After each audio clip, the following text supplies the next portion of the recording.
మీకైతే ఎలా ఉందో గానీ మాకైతే విజయవాడలో ఫుల్‌గా 2 డేస్ నుంచి వర్షాలు పడుతూనే ఉన్నాయి నాన్ స్టాప్‌గా. ఇవాళ మార్నింగ్ గూడా ఊరికే ఇట్లా బయటికెళ్ళొచ్చాం మేము. వాటర్ అయితే బైక్ గూడా మునిగిపోయేంతలాగా ఉంది.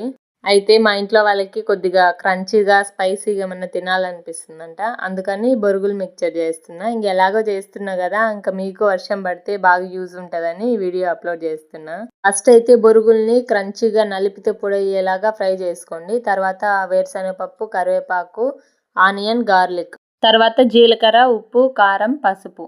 ఇప్పుడు బాండీ పెట్టుకొని ఆయిల్ ఏసుకోండి. నెయ్యి ఆర్ వెన్న ఆప్షనల్. తర్వాత ఒక్కొక్కటిగా వేసుకొని అన్నీ ఫ్రై చేసుకోండి. ఉప్పు, కారాలేసుకున్నాక ఎక్కువసేపు ఫ్రై చేయొద్దు. జస్ట్ కలుస్తూనే బొరుగులేసేసేయండి. ఇప్పుడు అన్నిటిని ఒకసారి కలిపేసేయండి. ఇక్కడ కారం బదులు పచ్చిమిర్చి అయినా యూజ్ చేసుకోవచ్చు మనము. బావుంటది టేస్ట్. వీళ్ళు స్పైసీగా కావాలన్నారని వేయలేదు. లాస్ట్‌లో కొద్దిగా లెమన్ పిండుకోండి. సూపర్‌గుంటది. నచ్చితే ఒక లైక్ చేయండి.